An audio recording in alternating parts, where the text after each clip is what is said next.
Bienvenidos. En nombre del Banco Interamericano de Desarrollo, le queremos dar la más cordial bienvenida a este BBL virtual sobre desafíos de integridad del sector privado durante COVID-19, la importancia de los códigos de conducta corporativa durante y después de la crisis.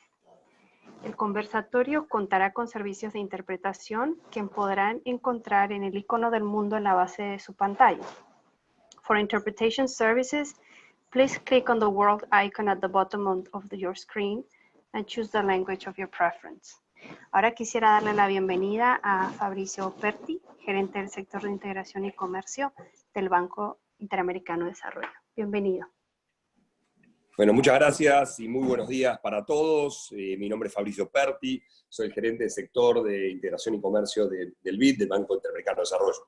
Quiero comenzar agradeciendo hoy a Tamara Nich, a Welby Liman, gran amigo Welby y compañero de diálogo empresarial, a Nancy Travis y Eduardo Herrera por haber aceptado nuestra invitación para conversar sobre los desafíos de integridad del sector privado durante el COVID, esta pandemia del COVID-19.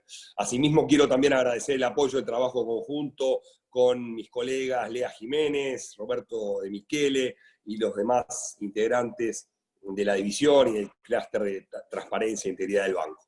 Es un placer trabajar con ustedes y valoramos mucho la predisposición permanente para colaborar con el diálogo empresarial de las Américas. Como saben, o como algunos de ustedes saben, el Diálogo Empresarial de las Américas es una iniciativa liderada por el sector privado de la región y facilitada por el BID, que promueve un intercambio de alto nivel con el gobierno sobre prioridades, oportunidades y desafíos para el crecimiento económico, la generación de empleo y obviamente el desarrollo.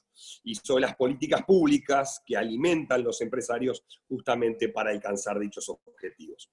El diálogo actúa como un mecanismo de consulta con el sector privado a sí mismo para el proceso de las cumbres de las Américas. En 2018, cuando Perú fue el anfitrión de la cumbre, los temas de transparencia e integridad ocuparon un foco central temático de los gobiernos en la misma. En esa ocasión, las recomendaciones del diálogo empresarial, que abarcan áreas tan disímiles como de la energía, el financiamiento de infraestructura, capital humano, comercio digital y la integración regional, pero en ese momento se concentraron fuertemente en la agenda de integridad y de transparencia. De este modo, el diálogo empresarial reconoció en su documento que el compromiso del sector privado es clave para lograr mayor transparencia en la región, ya que este constituye un elemento central para alcanzar el crecimiento económico sostenible y mejorar vidas en las Américas. Y señaló asimismo que las causas y efectos de la corrupción no se limitan únicamente al sector público o al sector privado. De hecho, se trata de un tema de responsabilidad compartida que exige una solución también conjunta, destacando que este principio guía las recomendaciones del America's Business Dialogue para desarrollar una mayor transparencia y mejores prácticas regulatorias en las Américas.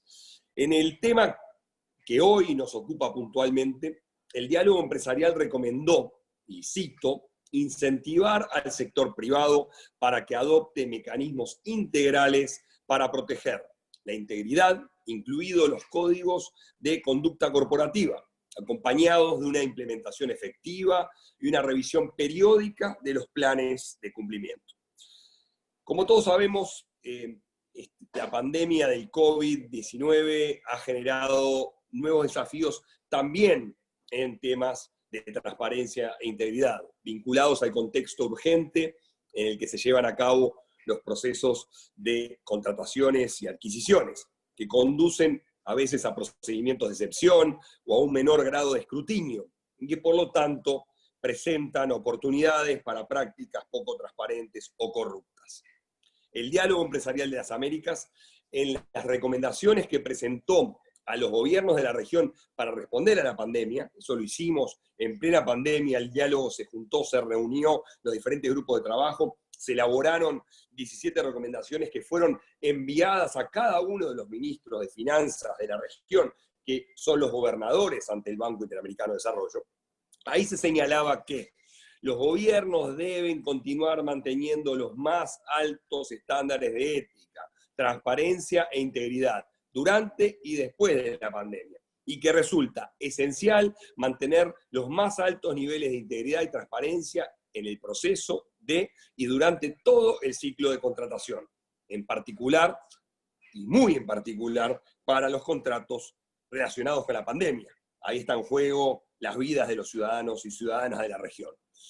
ABD agregó que la estrecha coordinación entre los gobiernos y el sector privado es vital para garantizar que esto se logre, y destacó que, dado el papel central de la tecnología médica para abordar las necesidades de los pacientes durante esta crisis de salud pública, también es esencial que los gobiernos, la industria, los profesionales y proveedores de la salud, así como todas las partes interesadas, fortalezcan su coordinación en cumplimiento de los principios de Bogotá, adoptados en 2017 y recibidos por los ministros durante la tercera cumbre empresarial de las Américas. Esta reunión virtual hoy nos ofrece una oportunidad para reflexionar sobre este tema crítico en respuesta a la pandemia. Esto contribuye a asegurar que los recursos públicos sean exclusiva y adecuadamente utilizados para atender las urgentes necesidades sanitarias y económicas de la población, y en particular sobre el rol fundamental que el sector privado puede y debe jugar y desempeñar en este esfuerzo. Les agradezco nuevamente la participación a todos ustedes en esta reunión, que se encuentra totalmente alineada con los objetivos del Diálogo Empresarial de las Américas, y le cedo la palabra a mi amiga y colega Lea Jiménez, jefa de la División de Innovación para Servir al Ciudadano del BID, quien moderará la conversación entre nuestros distinguidos participantes. Muchísimas gracias por su tiempo. Lea, adelante. Muchísimas gracias, Fabricio. Realmente es un placer escucharte y escuchar el entusiasmo que emana de vos, porque todos estamos realmente muy entusiasmados al respecto de esta agenda que impulsamos de manera conjunta entre todos. Y la conversación del día de hoy es realmente resultado, como dijo Fabricio, de un proceso en el que están involucrados el sector privado, el sector público, y desde el Banco Interamericano de Desarrollo nosotros, que entendemos que el tema de integridad es una responsabilidad compartida entre todos. Desde el año 2012, el Diálogo Empresarial de las Américas reúne a empresas grandes, pequeñas, medianas, que trabajan conjuntamente en la meta de profundizar el comercio y las inversiones, en la integración regional tan necesaria para nuestros países. Y el objetivo último de todo esto es promover el desarrollo sostenible. Y justamente en el marco de este esfuerzo, un hito importante de esta conversación fue la adopción en Lima, como mencionaba Fabricio, del Plan de Acción para el Crecimiento. Esto se dio en el año 2018, y en ese plan se incluyó una serie de recomendaciones de políticas que fueron consensuadas por este grupo.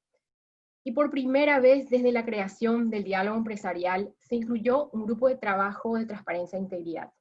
Pero además de eso, las recomendaciones de política de transparencia e integridad fueron destacadas como estratégicas y fueron priorizadas en ese documento. Y para nosotros, los practitioners que venimos trabajando en estas temáticas hace muchos años, esto realmente representa un reconocimiento importante, un reconocimiento colectivo de que sin transparencia e integridad no hay inversión y tampoco vamos a lograr desarrollo sostenible e inclusivo. Y todos sabemos que los dilemas de integridad y los dilemas éticos existen siempre. Más aún en tiempos como los que vivimos hoy, donde hay una necesidad imperiosa de tomar decisiones de gran envergadura, de gran impacto, decisiones que deben tomarse de manera ágil, rápida. Y esto se da no solamente en el sector público, en el sector privado, lo vemos también nosotros desde los organismos multilaterales. Realmente todos estamos enfrentando un momento crítico y de toma de decisiones. Y es justamente en este contexto que la discusión de hoy se centra en cómo enfrentar esos dilemas con respuestas como los códigos de conducta empresarial. Acá queremos escuchar de ustedes. ¿Son estos códigos de conducta empresarial útiles? ¿Funcionan como nos imaginábamos cuando los diseñamos? qué hemos aprendido tal vez en los últimos meses después de toda esta crisis, y qué podemos hacer mejor a futuro para que estas herramientas funcionen mejor. Nuestra división, la División de Innovación para Servir al Ciudadano, estuvo trabajando con varios de los panelistas aquí presentes en las recomendaciones concretas de transparencia e integridad del Plan de Acción para el Crecimiento. Y compartimos con ellos el entusiasmo de trabajar en estos temas. Tengo que decir que son panelistas con destacada trayectoria y estamos seguros que cada uno de ellos va a aportar algo interesante a esta discusión. Y sin robar ya más tiempo a los panelistas, quisiera empezar esta conversación con una primera ronda de preguntas generales para todos, que quisiera ustedes respondan desde cada uno de los ámbitos en los cuales trabajan. Y empezando con la pregunta, ¿cuáles consideran ustedes son los desafíos en materia de integridad que están enfrentando las empresas a causa de la crisis actual? ¿Y consideran ustedes que estos desafíos son distintos a los que se presentan en tiempos normales? Y de ser así, ¿cómo y por qué? Y me encantaría, si les parece, comenzar con Nancy, luego Tamara, Welby y finalmente Eduardo. Así que adelante, por favor, Nancy.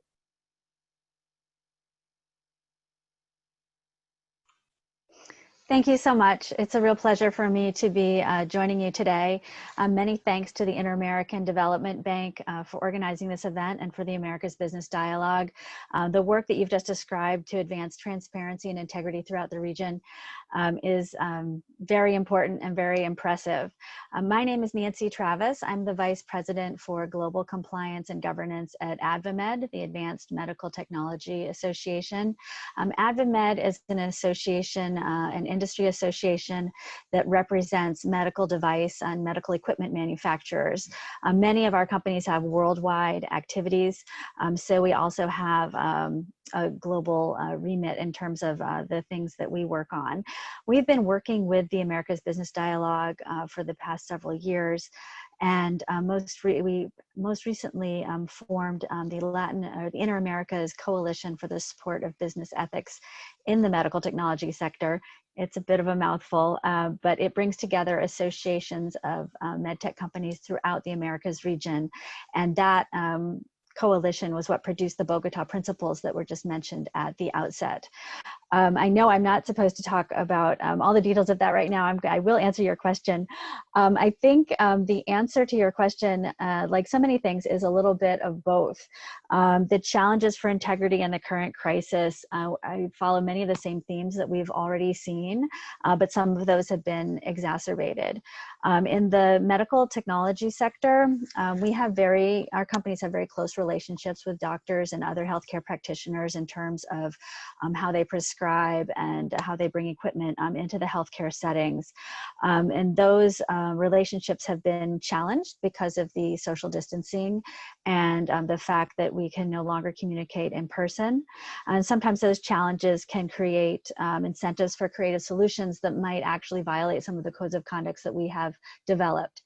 We also are seeing a lot of pressure to acquire equipment very rapidly. Some governments have decided to reduce the regulations surrounding that procurement. Some have gone to single source suppliers. Companies feel they have a great incentive to supply this equipment quickly because they want to help address the healthcare crisis. Also, the costs and the prices being charged have fluctuated. New entrants have come into that supply chain, entrants that may not be governed by the codes of conduct. All of these things have created a very challenging environment. So we see the same kinds of pressures we've always seen, but we see them being exacerbated. One of the things that we have done to address these challenges is we very quickly convened a teleconference of our association partners within the coalition to discuss these challenges and see what we can do to get out in front of them. And one of the results of that was a statement that we released on April 2020, which just acknowledges the importance of the medical equipment industry, the importance of the medical equipment to addressing the crisis, but also absolutely affirms the principles of the Bogota Agreement, where we agree to uphold the highest standards of integrity in the medical technology sector. And we also supported the call of the ADP, which was actually on the same day, that all of the stakeholders uphold and promote the ethical standards. And I do agree with the statement that was made earlier that we have a shared responsibility for corruption. We have a shared responsibility for addressing it. So what we've done so far is to reiterate that the standards that have always applied do apply, even though we are in a crisis, there is a state of emergency. It does not mean that the standards of integrity are suspended. In fact, the only way to have a positive outcome really is to reinforce those standards of integrity. We have worked through our association partners to work with our member companies to ensure that they are continuing to follow those principles. But we continue to monitor the situation, and one of the biggest challenges, I will say, is what we've come to call the non-member dilemma, because we have new entrants coming into our field. Reaching them with our codes of conduct and giving them the incentive structure to align with those codes of conduct continues to be a challenge, and I look forward to talking with my panelists about ways to address that. Thank you. Thank you so much. Maybe Tamara, if you can go next. Muchas gracias, Lea. Muchas gracias al BID también por la invitación. Y me gustaría partir tal vez con algo que parece sumamente obvio, pero que a veces se nos olvida por lo obvio que es. La integridad siempre es un desafío para las organizaciones.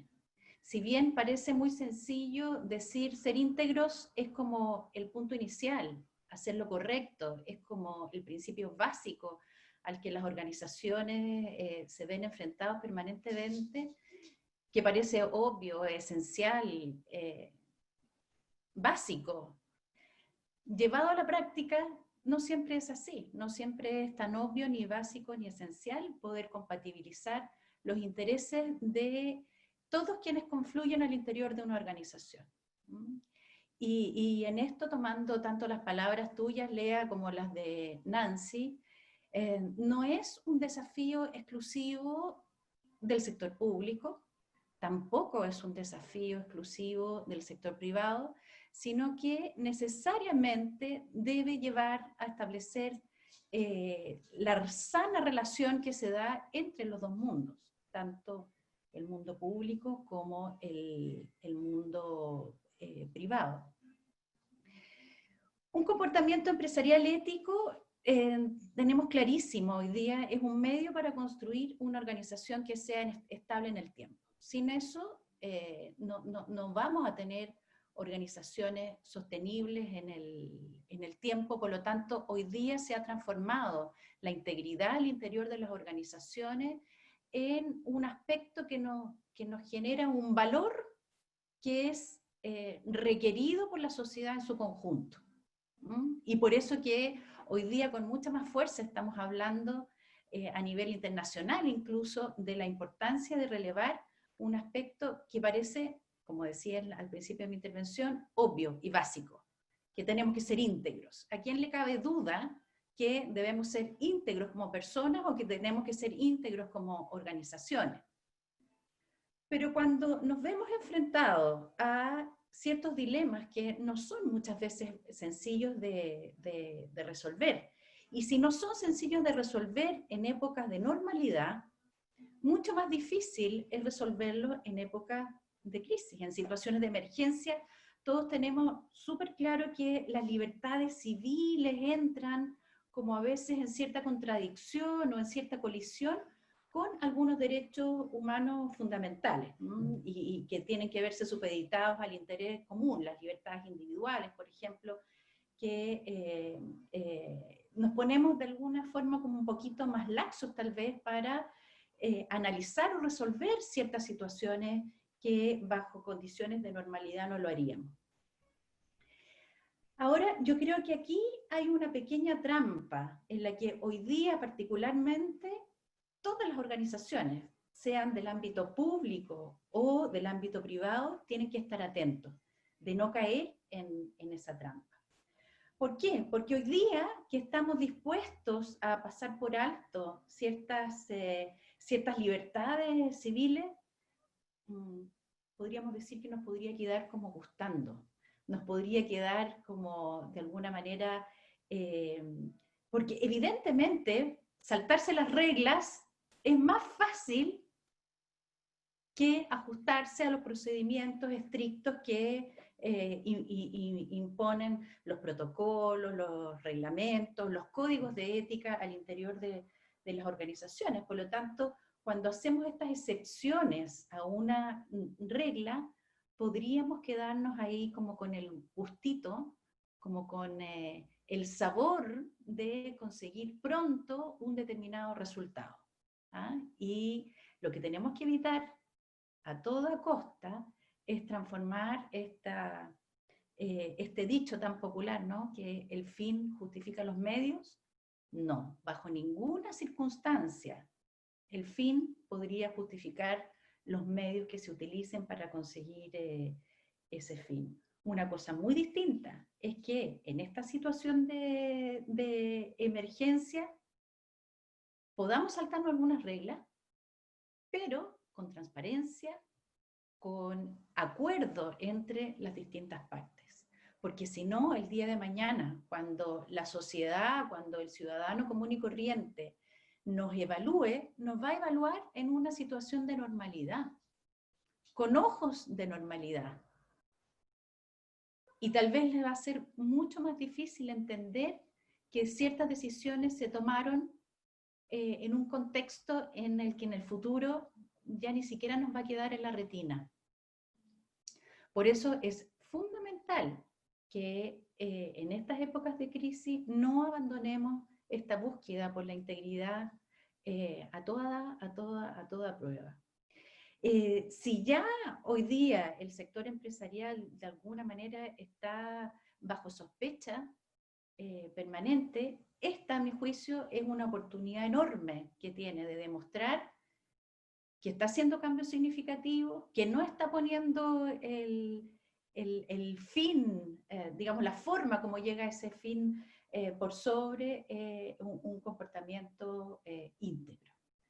Eso es lo que, por lo menos, de momento podría aportar a la discusión, esperando, por supuesto, después la interacción con el resto de los panelistas y con el público en general.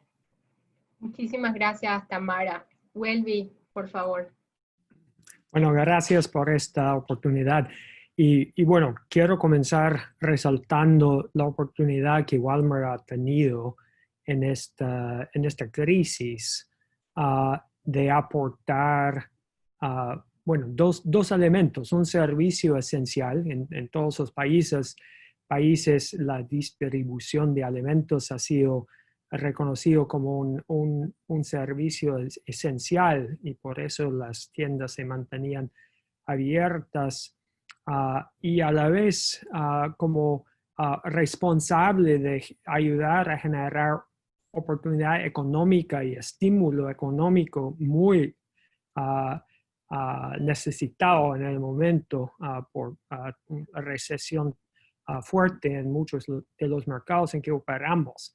Y es en ese contexto que quiero resaltar 4 elementos del reto especial para todos nosotros que tenemos el trabajo de hacer cumplir con las leyes.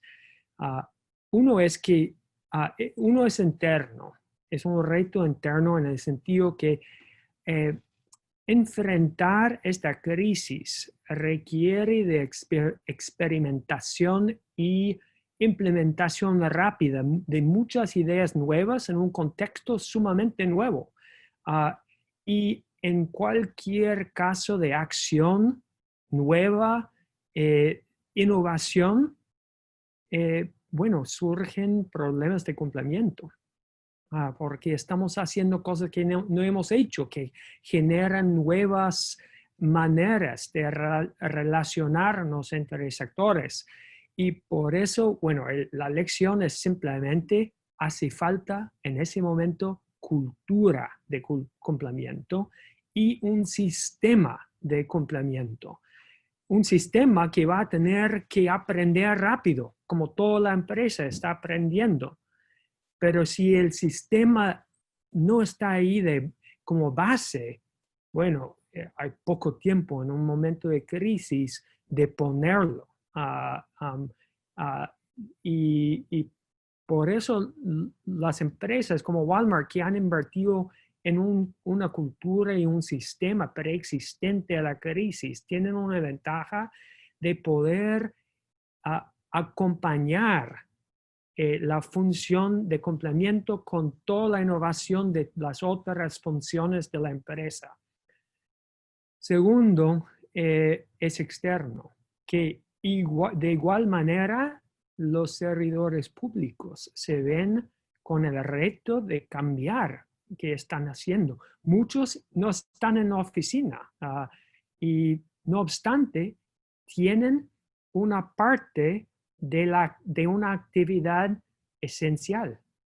Y bueno, les doy el ejemplo de construcción, la construcción, que en casi todo país es reconocido también como un servicio esencial, pero no se puede construir sin permisos y licencias. Y si los servidores públicos están en casa sin capacidad de usar herramientas digitales, esa actividad, no obstante lo esencial que es, no va a avanzar.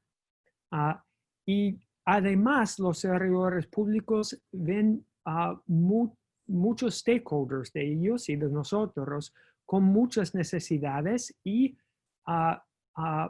por eso hay peligro externo de caer en un estado de miles de casos especiales en lugar de Estado de Derecho.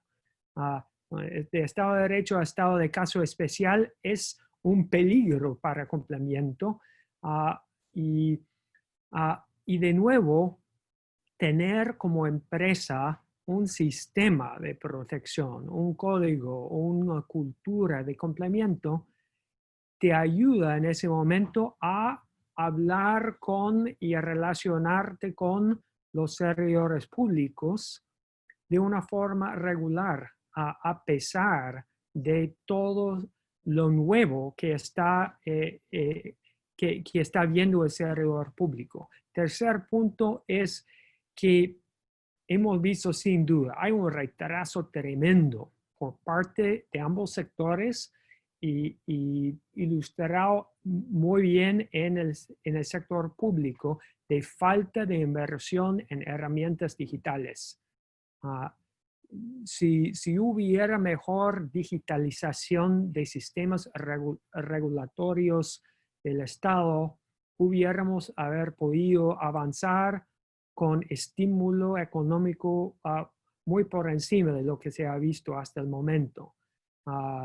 Ya resalté el caso de permisos y licencias que pueden ser digitalizados, pero que muy poco trabajo ha sido hecho en eso y ahora hace falta, pero no está. Entonces, eso es la tercera idea que surge de la crisis, que hay que invertir fuerte y rápido en la digitalización de los principales sistemas del Estado que facilitan la inversión, los shovel-ready projects, que todo servidor público quiere en caso de recesión económica. Y cuarta idea es que eso, de hecho, nos da una oportunidad. Es un momento, digamos, lo llamamos el momento Hernando de Soto, en el sentido que, bueno, de Soto habló de esta idea de hay que esperar a ver dónde se pisa el césped y ahí poner las veredas. En este contexto hemos visto, la gente está pisando donde van las herramientas digitales, no tiene otra opción.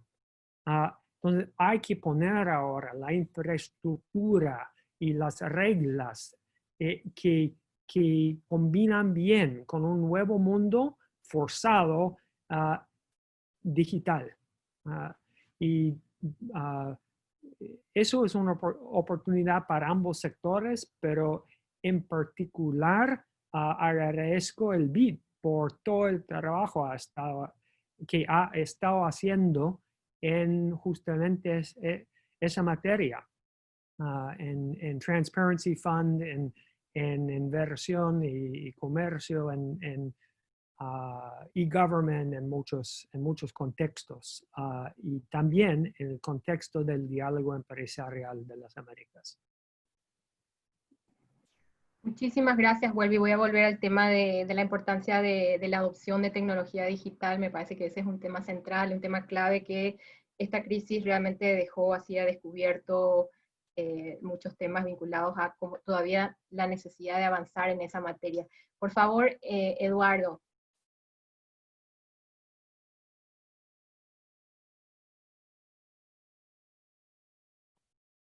Buenos días.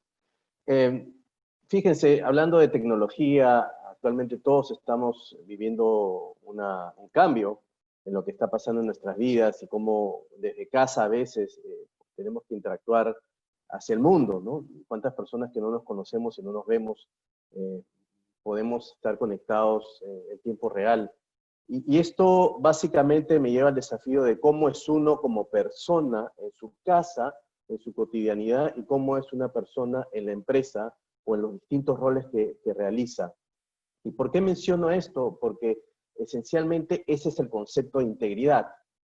Entiéndase que siempre la corrupción implica no solamente un delito, sino que implica también un concepto de generación moral o de generación ética. Cuando la corrupción invade una estructura o una persona, empieza a haber corrosión y la persona empieza a hacer 2 o 3 roles a la vez. Por eso no nos puede extrañar que muchos ejecutivos tengan una excelente visión o un excelente comportamiento como ejecutivos, pero en sus vidas personales sean otras personas.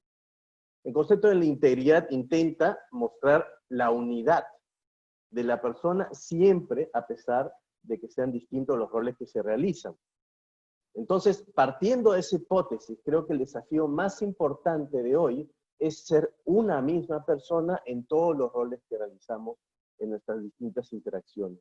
Y eso hace que tengamos coherencia, porque fíjense ustedes que la crisis de hoy es una crisis ética, ¿no? Acentuada además porque en este tiempo las conductas están mucho más visibles y porque además la tecnología hace que ya no pueda pasar desapercibido ningún detalle de nuestras vidas personales.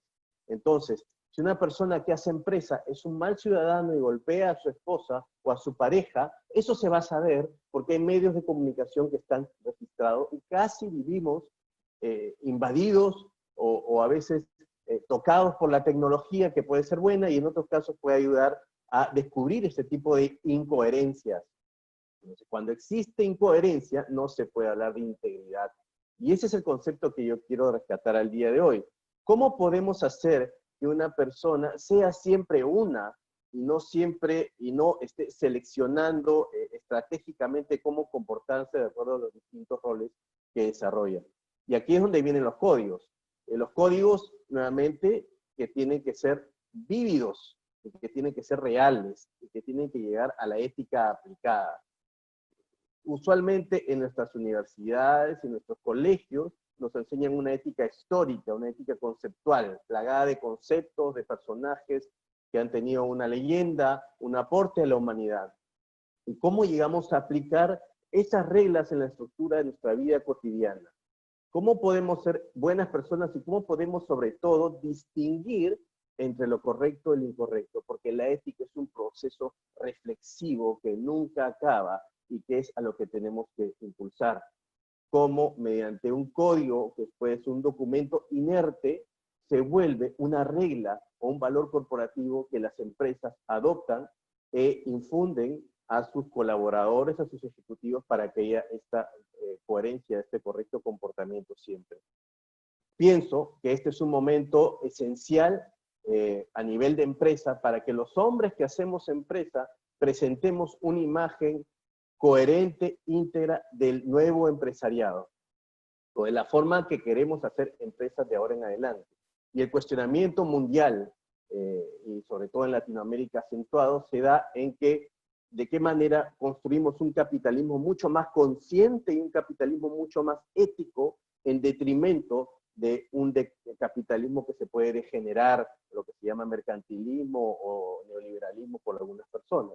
¿De qué forma nosotros salvamos el concepto u honramos el concepto de capitalismo siendo íntegros y aprovechando lo bueno que tiene el libre mercado y la generación de riqueza para construir un entorno más ético?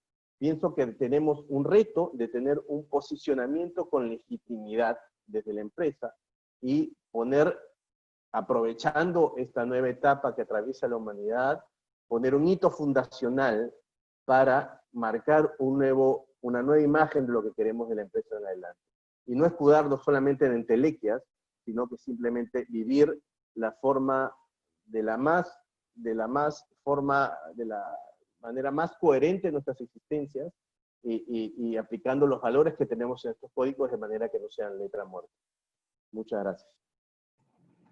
Muchísimas gracias, Eduardo. Lo que acabas de mencionar me recuerda a una frase que iba un poco alrededor de los seres humanos somos buenos, pero cuando nos controlan, y yo agregaría cuando nos enseñan o nos educan, somos aún mejores, ¿verdad? Entonces, ahí me encantaría volver también un poquito a lo que mencionaba Tamara y Nancy, algunos conceptos alrededor del hecho de que la integridad y la ética deberían de emanar naturalmente de nosotros, pero lamentablemente no necesariamente es así siempre.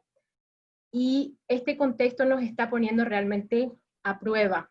Y creo que algo que mencionaba Tamara en particular, ella mencionaba del gusto que deja esta crisis en términos de, no sea que nos empiece a gustar que las cosas sean más fáciles, más rápidas y que nos saltemos, digamos, los estándares que tenemos. Y creo que ella hablaba de saltarse las reglas es más fácil en el corto, es más fácil, pero yo quisiera agregar ahí, realmente es más fácil, pero en el corto plazo. Y si pensamos en el largo plazo, tener esa mentalidad cortoplacista realmente nos ha traído muchos problemas y nos traerá muchos problemas en el futuro si continuamos pensando de esa manera. Así que me gustó mucho lo que mencionó cada uno.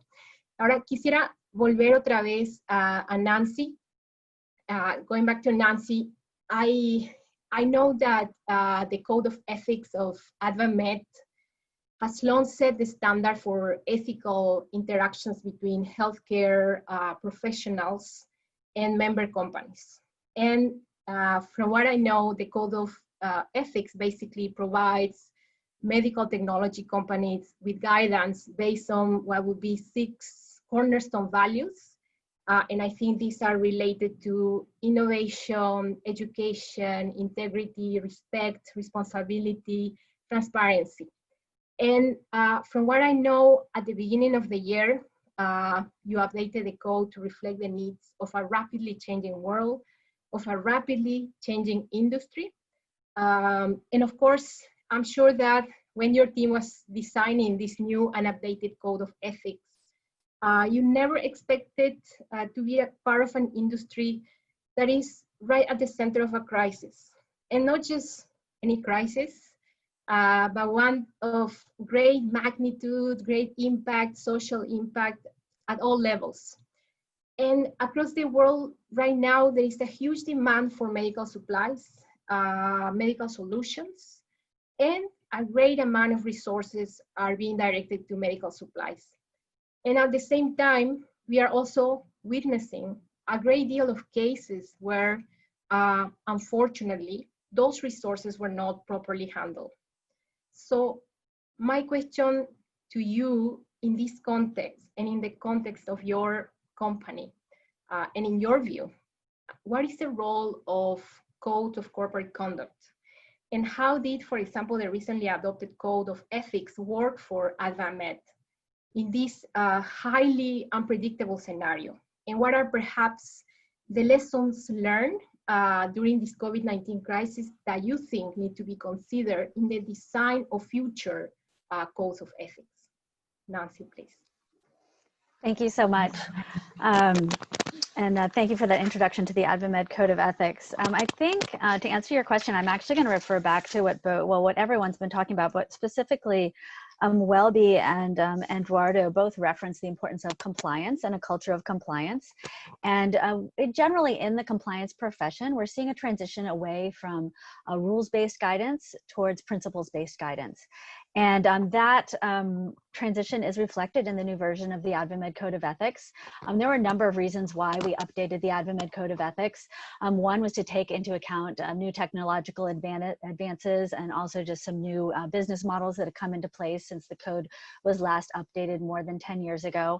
But a big part of our discussions as we were redrafting the code centered around this transition from rules to principles. And we feel like if you have a code that is based on principles, and the Bogota principles actually were inspirational for this approach, quite frankly, you internalize certain concepts, and those concepts can be applied when a crisis like this arises. If there's nothing specifically written down, you have these principles that can guide your behavior within a company. And compliance professionals and business leaders will be able to consider new scenarios through these principles. So I thought I would take a minute and just walk through the principles themselves, and then talk a little bit more about how we have worked to apply those to the response to the COVID crisis. As you mentioned, the code itself really does focus on the relationships between the companies and the healthcare practitioners. These relationships are vital to the successful use of medical technology. Oftentimes, doctors and other healthcare professionals will be involved in the innovation process, either helping a medical device company develop a new device or develop a new technique or develop an improvement. Those relationships make a lot of sense. If a doctor comes up with a new invention, that doctor should be compensated. But we want to make sure that the compensation is not excessive and doesn't create a relationship that has either a corrupt intent or a corrupt effect. Similarly, companies need to be engaging with healthcare practitioners in order to train on their the use of their medical equipment, which ones to choose, how to use them effectively. Again, this creates close relationships. Sometimes companies will have training opportunities where they need to bring medical professionals in. We want to make sure that those opportunities can go ahead without creating an opportunity for corruption. For example, you don't want to have your training at a lavish resort where you give out all sorts of excessive prizes and things like that. You want to have your training in a medical setting, ideally, that is conducive to receiving the training. So the first principle is that of innovation. All of the relationships that our companies get involved in are designed to advance the development and availability of safe and medical technology, so that medical practitioners know how to use the equipment, and also that the equipment itself is developed with the best advice that we can receive. This is related to education.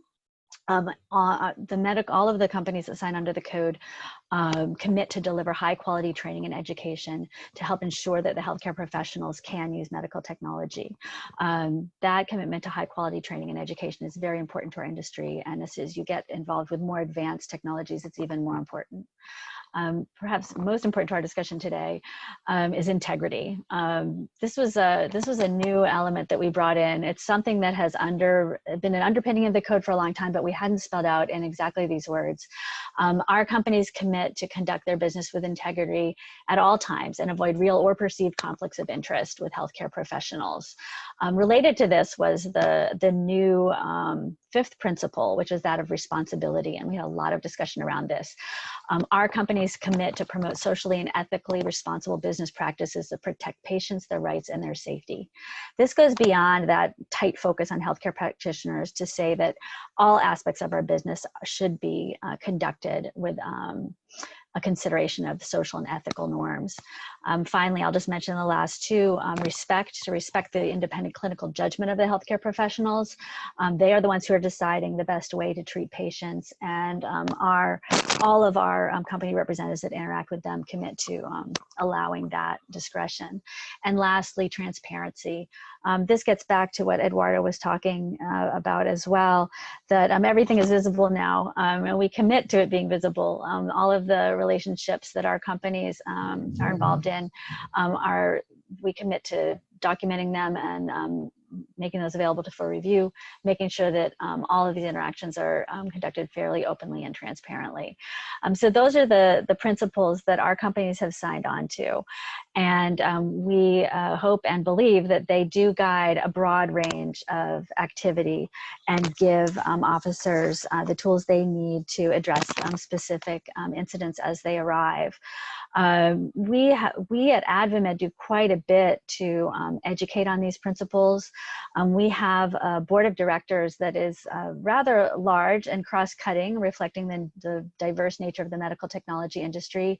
We have a committee on that board that is the ethics committee. That is led by CEOs, and at every board meeting we talk about the code of ethics. That culture of compliance, you hear it all the time, that it needs to start from the top. I've heard a lot of discussion, more so in recent years, about you have to have tone from the top, tone from the middle, and buy-in from the bottom. But it is important. It's important to have these leaders visibly supporting these high standards of integrity. I have heard CEOs talk about the need to make adjustment to bottom line projections if that's what's necessary to ensure going forward in an ethical manner, if some business practices need to be changed. That is very inspiring, and it gives a lot of confidence to those that are on the front lines, on the Salesforce front lines. Regarding COVID-19 in particular, we rather quickly pulled together a group, as I mentioned earlier, to develop some guidance specifically related to the response to COVID-19. We, as you all have talked about, this desire to move quickly and to come up with inventive solutions to the new challenges. Our industry is known for innovation, and we pride ourselves on being nimble, but when you're moving really fast, that can create some risks. So we got together and we developed some guidance to try and help companies address those risks. And we start off just by reiterating our commitment to helping address the healthcare crisis, bringing the best equipment to the patients as quickly as possible, making sure that the healthcare practitioners have the training they need, but also noting that the need to move quickly does not override the need to act ethically. And what many companies have, depending on the size of the company, some have very complex approval processes in place for things like donations, for things like sending volunteers. And we recommended that companies consolidate that as much as they can. To streamline the process, they should develop a single point of contact, ideally a committee, and on that committee should be a compliance representative. Because that's what we've seen happen quite a bit, is you get the business team together and there's nobody there from compliance or there's nobody there from legal, and they move full speed ahead with a solution that may make sense when you're first talking about it, as Tamara alluded to, but may not actually make sense sort of once the crisis is past. So I would say that is one of the most important recommendations to come out of this guidance, is to make sure that your rapid fire response team includes somebody from compliance, just to make sure that all the issues are being addressed. And companies have responded very well to that, especially if the business team sees this single point of contact, this single committee as speeding their response. They are happy to use it, and they have been happy to make adaptations that need to be made. There's a number of things that are specific to the medical technology industry, particularly related to donations of equipment and training venues, that we spent a lot of time on, and I won't spend a lot of time on it here because I know not everybody on the line is a medical technology expert. But I'll just talk about donations briefly. Of course, it makes sense to donate needed equipment to hospitals, and PPE, the personal protective equipment, all these things. And one thing that we've been very careful to emphasize is to make sure that that's being done fairly. We don't want companies to be donating excess masks to their best customer, because that's not appropriate. We want to make sure that the people who need it the most are the ones that are getting it. And again, that's a fundamental underpinning of the AdvaMed code, is that when you provide anything in terms of donation or training or whatever it is, it should not be designed to inappropriately influence purchases of product or reward past purchases of product. It needs to be free of that influence.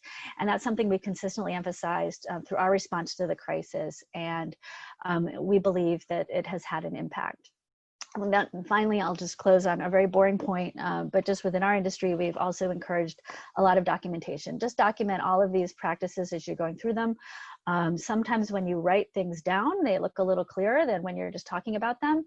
And also just as we move to the post-crisis phase, if all of the decision-making processes and relationships have been appropriately documented, they'll be much easier to assess in the light of day.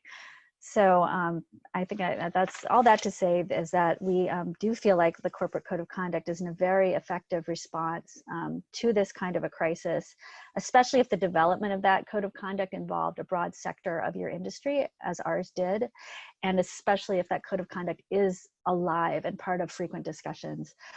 We found that once companies are involved in developing the text and once their leadership is involved in frequently discussing it, we do see more of it implemented.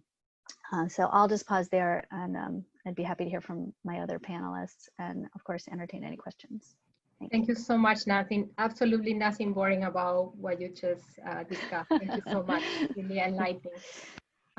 Tamara, quisiera ahora que hagamos un ejercicio de teletransportarnos al día D, ¿no? Tratemos de situarnos en el famoso día D del cual hemos estado hablando muchísimo y pareciera que estamos todos a punto de empezar una carrera y estamos esperando el ready, steady, go para empezar a todo vapor esa reconstrucción económica de nuestros países, ¿no?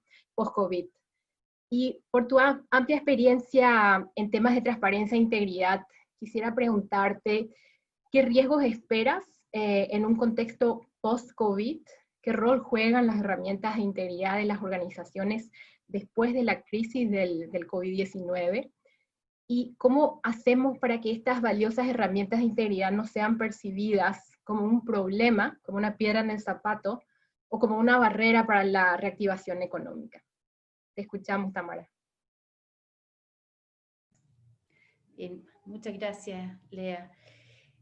Lo primero que me gustaría relevar, tomando tu pregunta, y que tiene mucha relación con lo que nos relataba ampliamente Nancy acerca de la aplicación del código de ética. Y también algo que puede resultar súper obvio, y decir que un código de ética no garantiza la existencia de una cultura ética.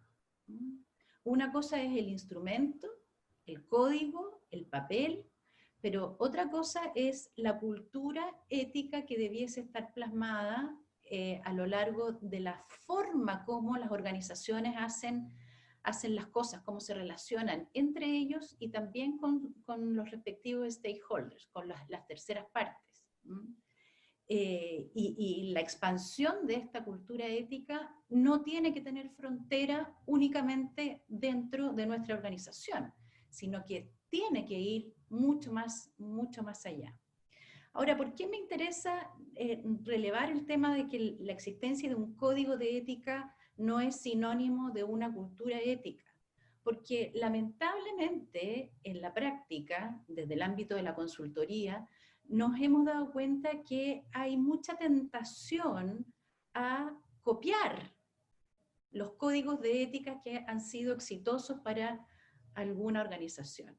Entonces, luego de escuchar a Nancy, yo tengo terror de que muchas organizaciones del ámbito médico quieran acudir al código de ADMAMED y hacerle un copy-paste, cuando en realidad lo fundamental no es eso. Lo fundamental es cómo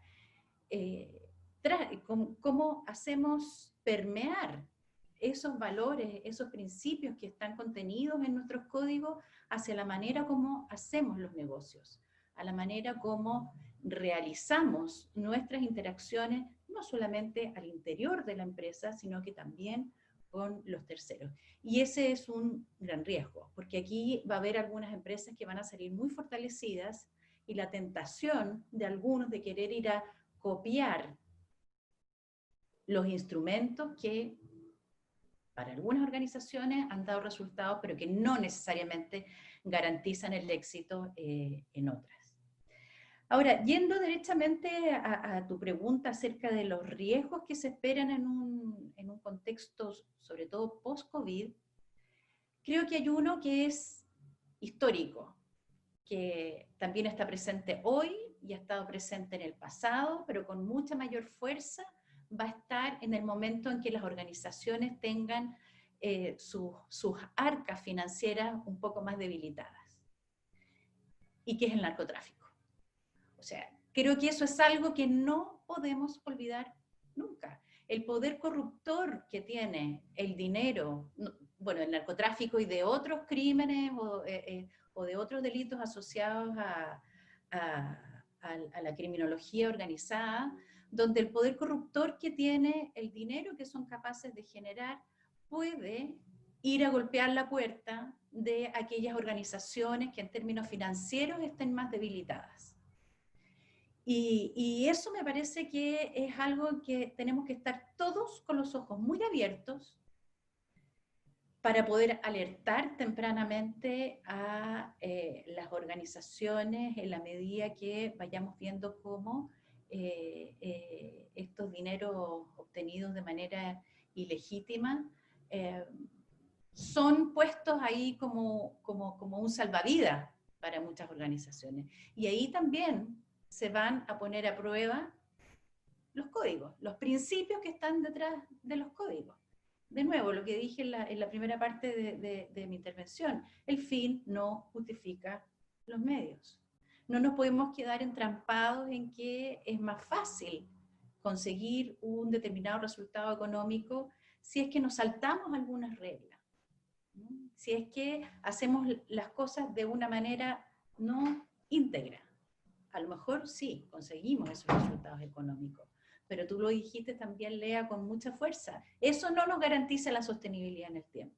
Entonces, aquí el llamado, o más bien el brillo que pudiera tener, la seducción que podría tener para algunas organizaciones, abrirle las puertas a los dineros provenientes del crimen organizado, tenemos que ser fuertes, ¿ah? Tenemos que colaborarnos entre los distintos actores de la sociedad para que esto no suceda, para poder ir cerrándole el paso a estas prácticas que evidentemente le hacen mucho daño no solamente a la organización que pueda caer en esta tentación, sino que le termina haciendo daño a la sociedad completa, arrastrando hacia formas indeseables de querer relacionarnos entre nosotros. Y por supuesto en un deterioro del crecimiento y del desarrollo económico que le hace siempre mucho más daño a aquellos sectores más desprotegidos de la sociedad, es decir, a los más pobres. Muchas gracias. Muchísimas gracias, Tamara. Este punto último que levantaste sobre pensar un poco, tratar de anticipar realmente el riesgo incrementado que se genera en el contexto actual, ya asimismo como los desafíos de integridad están presentes siempre, también lo están el narcotráfico y el crimen organizado en nuestros países, lamentablemente todavía muy presentes. Y realmente esto que traes a la discusión es súper interesante porque es un punto donde deberíamos realmente reflexionar y pensar y anticipar en el contexto de vulnerabilidad en que se encontrarán muchos, no solo empresas, incluso personas, familias, cómo podemos evitar realmente que esto sea un caldo de cultivo para todo lo que no queremos como sociedad. Así que excelente, me encanta el punto que acabas de hacer. Me gustaría ahora pasar a Welby. Bueno, muchas firmas tienen o creen que el trabajo termina el día que se adopta un código de conducta corporativo, pero realmente todos sabemos que al adoptar ese código de conducta recién estamos dando ese primer pasito, un pasito baby steps. Y en algún lugar te escuché hablar de la diferencia que existe entre el concepto de vicious cycle of collusion y el virtuous circle of jobs to be done. Y al corazón de la discusión que estabas haciendo estaba ese concepto que creo que repitieron varios de ustedes del Common Share of Responsibility, lo mencionó también Fabricio. Y este concepto plantea que todos, organizaciones, gobiernos, individuos, tenemos realmente un rol fundamental que jugar para empujar de manera conjunta el bien común por encima del bien particular. Y la pregunta que traigo es, en el marco de tu visión, ¿cómo crees que funciona la interacción entre el sector público y el privado? Por ejemplo, en casos de permits o licencias, en tu experiencia, ¿no? ¿Y cómo crees que se puede asegurar que esa relación e interacción sea transparente y beneficiosa para la sociedad en su conjunto? Y preguntas fáciles para ti, Bradley. Y por último, ¿qué soluciones crees que nos facilita, volviendo al tema que habías levantado anteriormente, de la necesidad de la adopción de tecnología de manera rápida, acelerada, particularmente en el contexto actual? ¿Qué soluciones nos trae la tecnología para incrementar justamente el tema de integridad? Adelante, por favor. Bueno, gracias. Muy buena pregunta, me encanta. Y bueno, sí, resalto que el complemento es en su esencia una relación entre dos sectores y por eso una relación y responsabilidad compartida. Y bueno, el interfaz transparente entre esos sectores tiene tres elementos compartidos.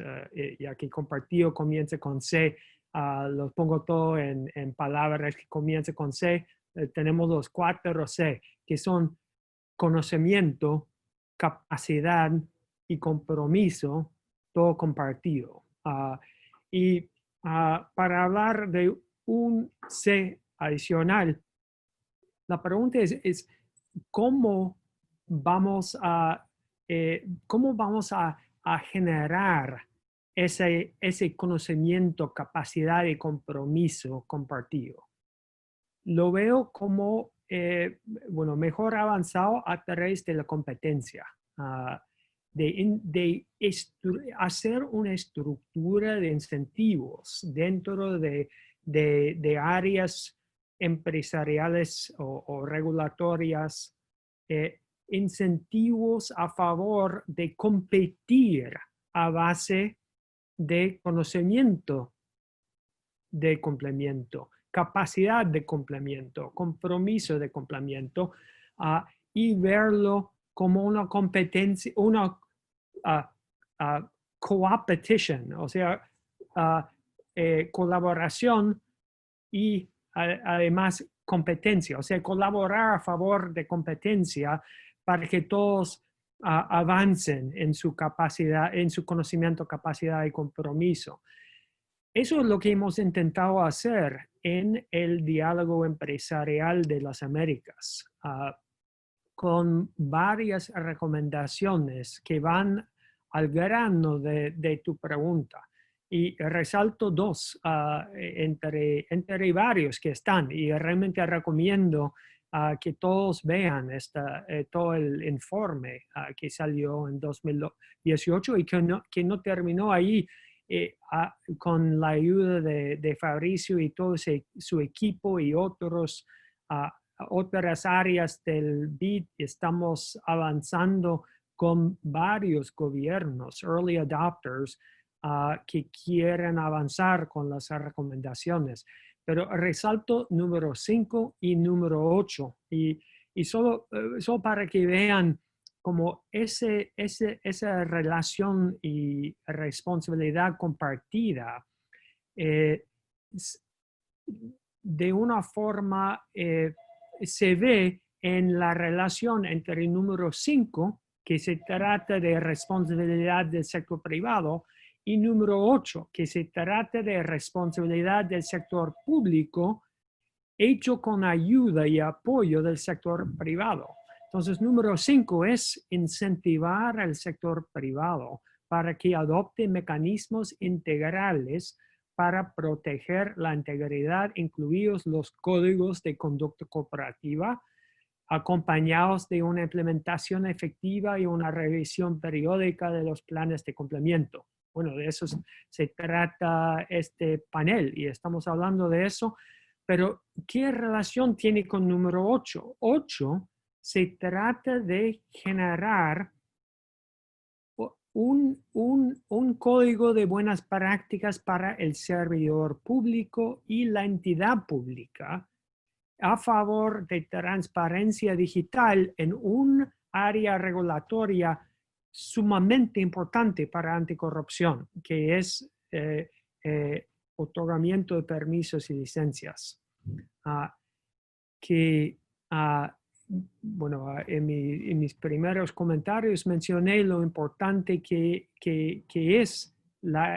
son las herramientas digitales en ese contexto, pero o sea, herramientas digitales en sí generan nuevos incentivos.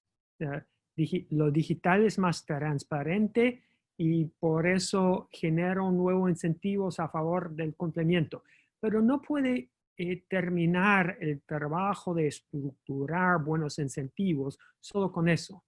Hay que preguntar dónde están las brechas en conocimiento, en capacidad, en especialmente lo más importante, compromiso, que es lo que más falta en América Latina en complemento. ¿Dónde están las brechas? Bueno, identifico dos de ellos. Uno es que doy el ejemplo de Chile, de un ex ministro de Economía, en ese entonces ministro, que me dijo que le comenté que tuvimos con problemas de sacar permisos y licencias de forma predecible en Chile al nivel subnacional. En lugar de decir algo defensivo, dijo, yo sé, es una frustración continua para mí, porque para él lo vio como una prioridad al nivel nacional y un área de mucho trabajo, mucho progreso, pero al nivel subnacional no tanto. Y por eso hay muchas veces brechas y lo que necesitamos son incentivos, herramientas que pueden cerrar esa brecha entre voluntad al nivel y capacidad y compromiso al nivel nacional y también subnacional. O puede ser al revés en algunos países, de mucha voluntad subnacional y no tanto al nivel nacional. Porque al final un proyecto, un estímulo de inversión no avanza si en cualquier nivel de gobierno no sacan los permisos por un problema de corrupción o de solicitud de sobornos y otros problemas de la ineficiencia que se genera por cuestiones de corrupción. Otra brecha es entre el nivel político y el nivel de funcionario de línea, de implementación de políticas. Muchas veces hay mucha voluntad al nivel político, pero el funcionario no avanza hacia ese nivel. Entonces, ¿cómo generamos un incentivo usando herramientas digitales para llenar esas brechas que debilitan el conocimiento, la capacidad y el compromiso compartido a favor de sistemas regulatorios como lo de otorgamiento de permisos y licencias? La idea que tenemos en número 8, en la recomendación número 8 del BID, del Diálogo Empresarial de las Américas, con la ayuda del BID, es estructurar una certificación. ¿Certificación a base de qué? Profesionales, o sea, que sea estudiante posgrado que quiere entrar en el servicio público y quiere que me contrate a mí bueno, eso es competencia a favor de hacer mejor ese trabajo de complemento. Entonces, ese estudiante saca su certificación para poder ganar a base de buen complemento y capacidad y compromiso a favor del complemento. Igual, dos candidatos a alcalde pueden sacar su certificación a favor de las buenas prácticas en transparencia digital, en área de otorgamiento de permisos y licencias. Pero no se termina el trabajo solo con individuos, porque el otro elemento que genera incentivos, competencia a favor de mayor conocimiento, capacidad y compromiso es extender esa certificación no solo a individuos, sino a las entidades del sector público. En un municipio promedio hay 14 entidades que otorgan permisos.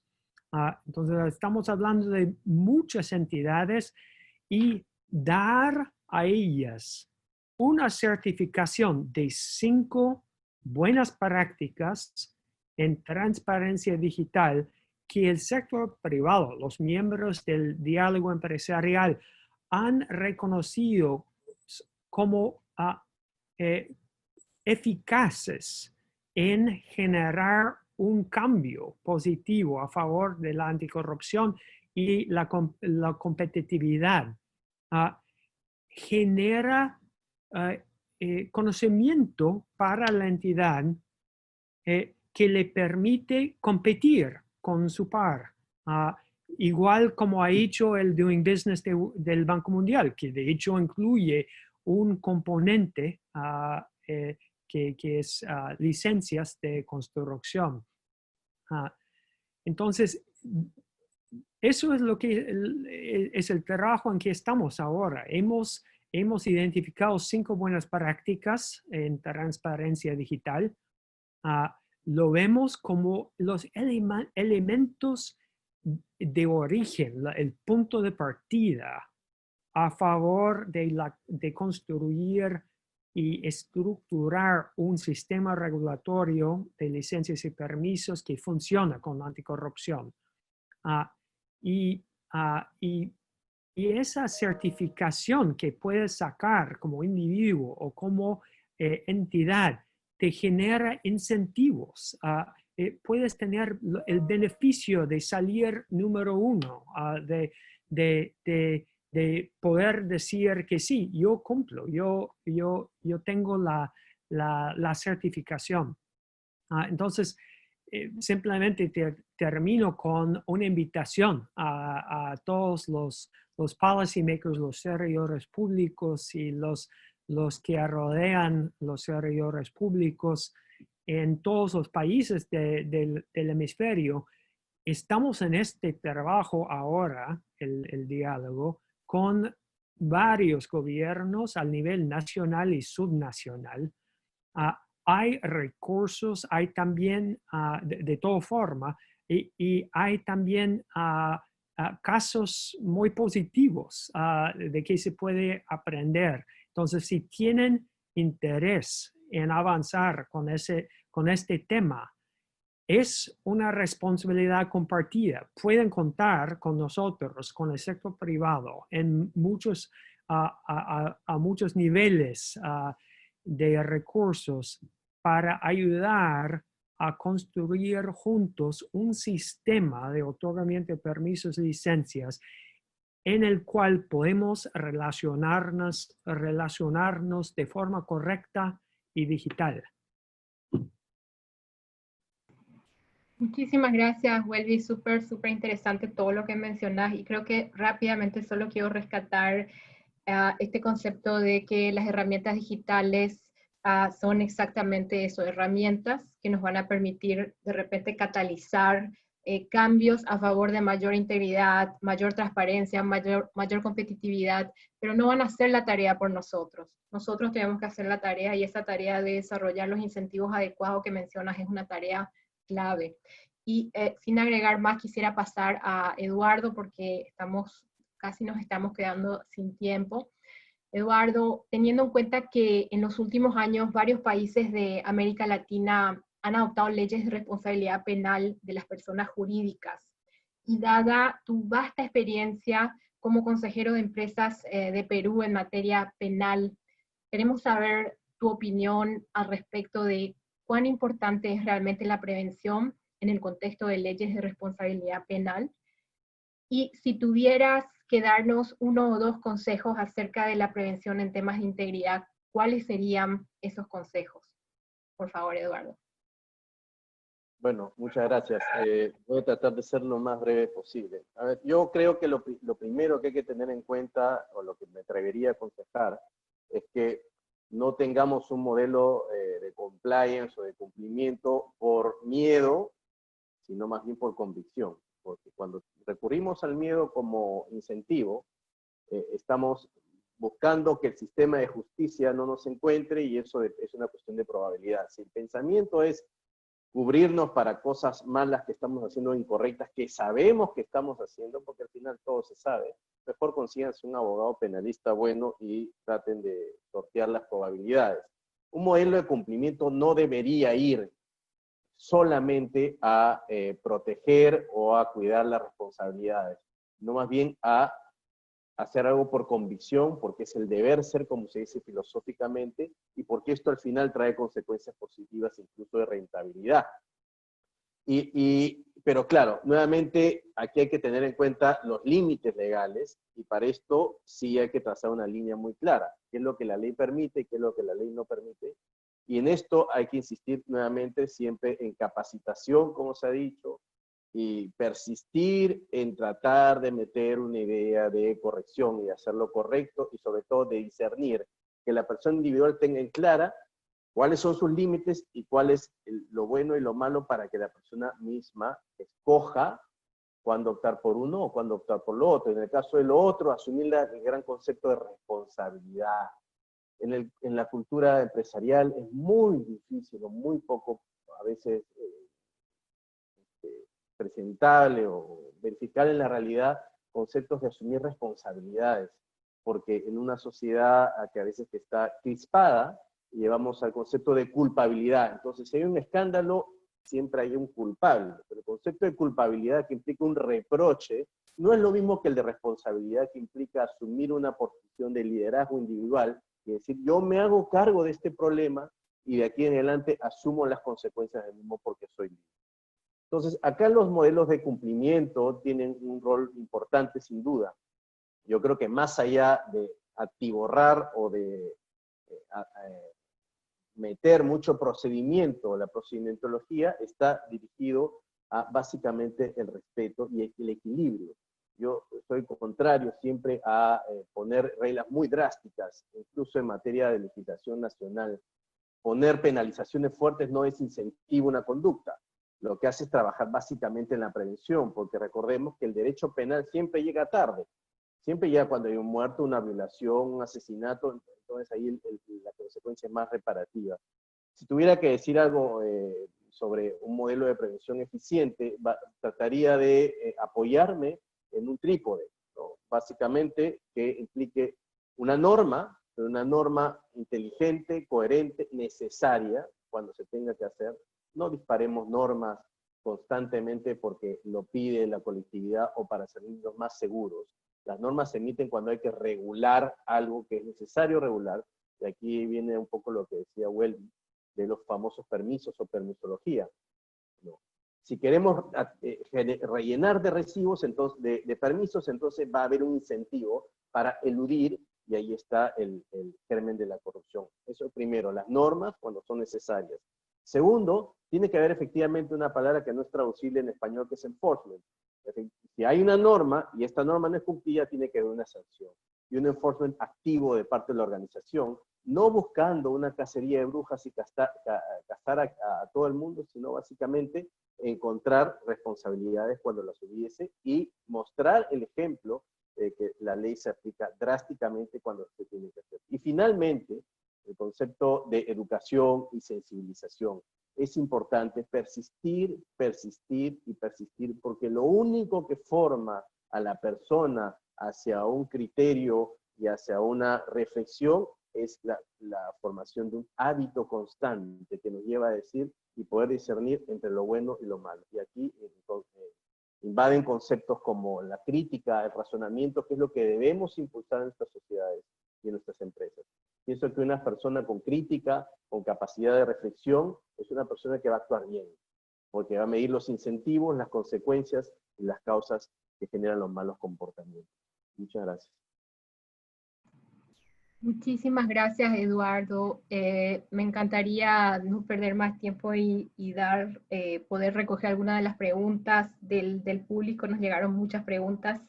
Hay una pregunta que llega de Federico desde Argentina, y es una pregunta para el panel. Les agradecería muchísimo si cada uno puede tal vez en un minuto dar alguna pauta al respecto de la visión que tienen sobre la pregunta. Una vez que una empresa logra adoptar un código de conducta corporativo concreto, ¿cuáles serían, en base a su experiencia, los siguientes pasos claves a los fines de materializar su implementación y asegurar su efectividad? Algunos consejos que puedan darnos. Tal vez empezamos otra vez con Nancy.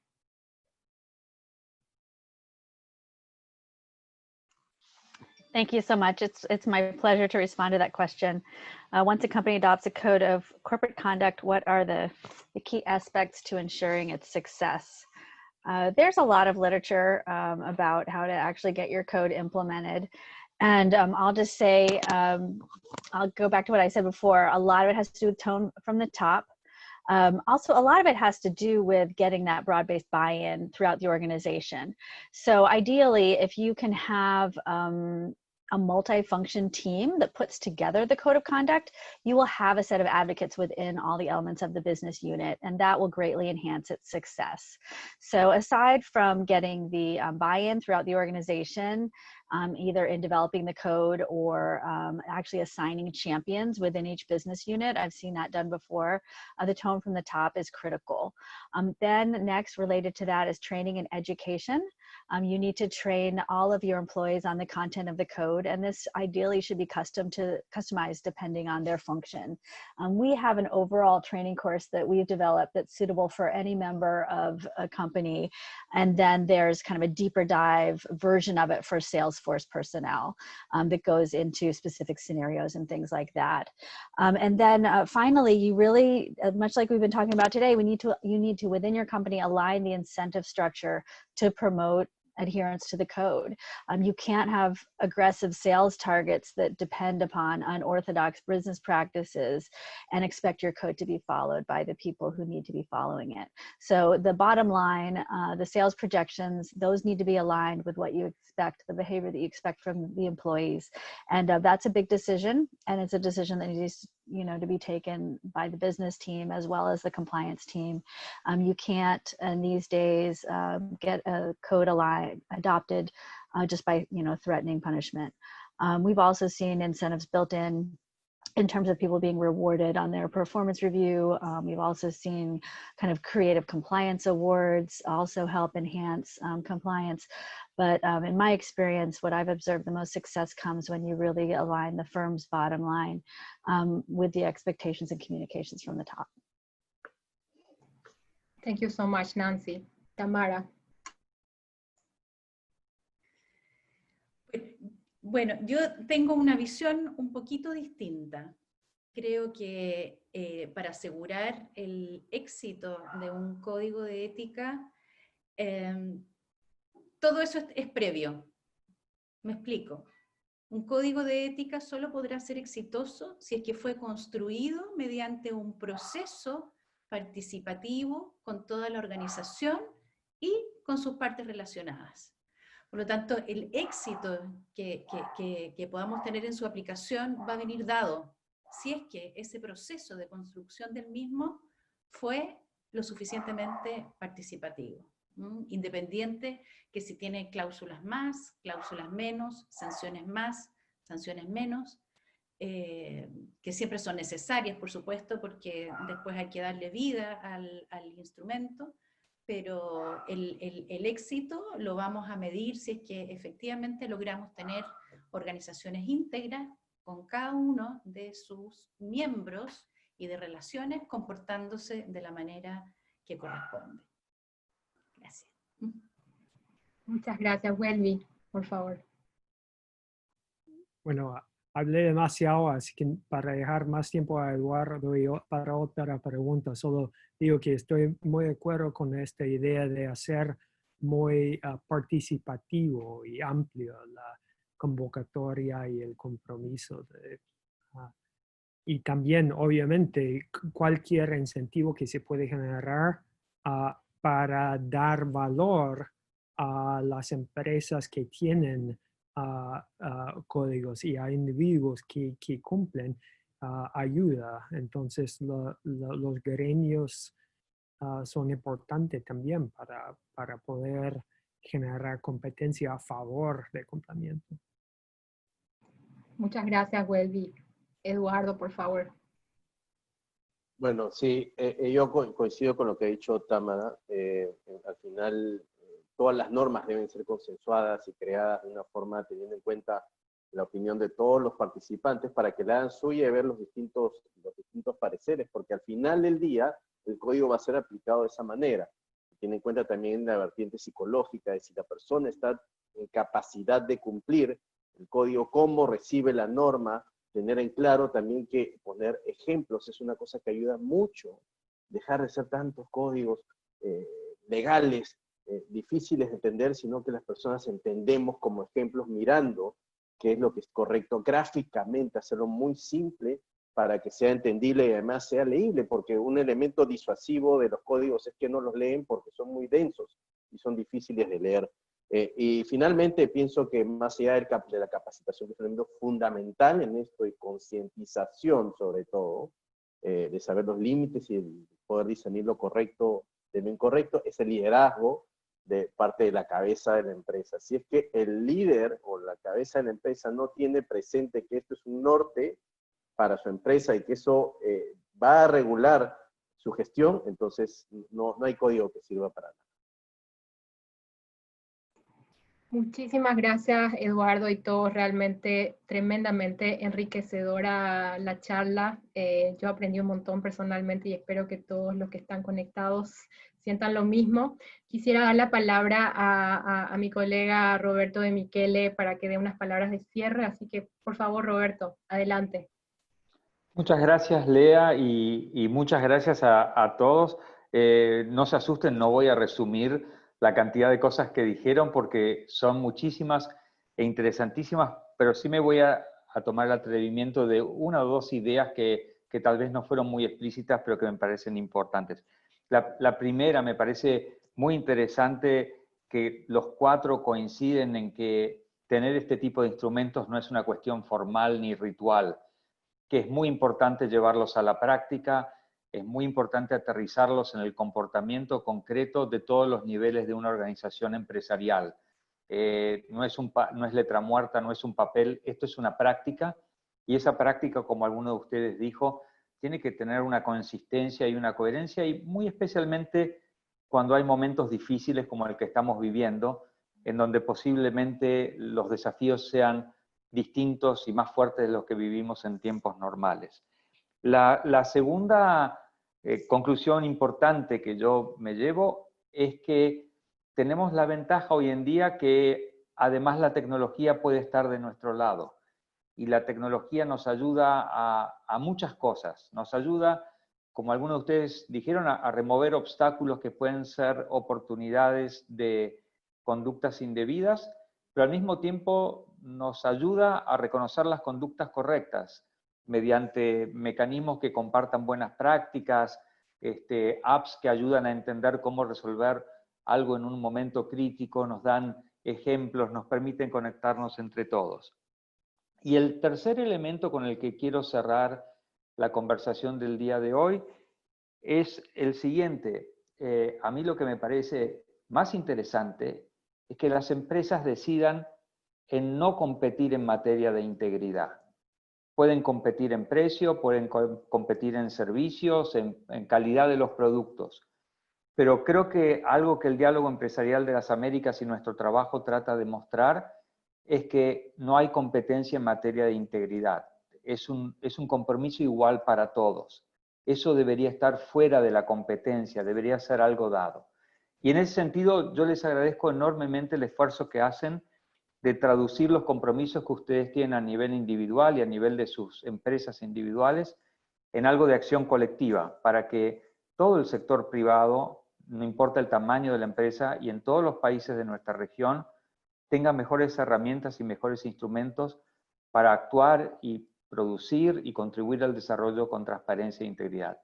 Sin más, Lea, creo que fue un panel excelente, interesantísimo. Nos comprometemos a entregarles muchas más información de todas las preguntas que han llegado, y simplemente en nombre de todos nosotros en el banco agradecerle a ustedes y a los más de 160 participantes. Yo estaba viendo el número, creo que nadie canceló su inscripción. Estuvieron todos durante 1 hora y media escuchándoles, así que si quieren optar el día de mañana por una carrera en Netflix, creo que la tienen asegurada, tienen una gran audiencia que los sigue muy de cerca. Así que muchísimas gracias a todos y tengan buen día.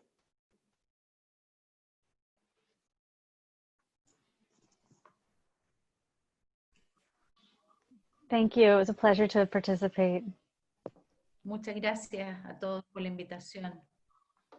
Un placer. Gracias. Adiós. Gracias. Gracias a ustedes.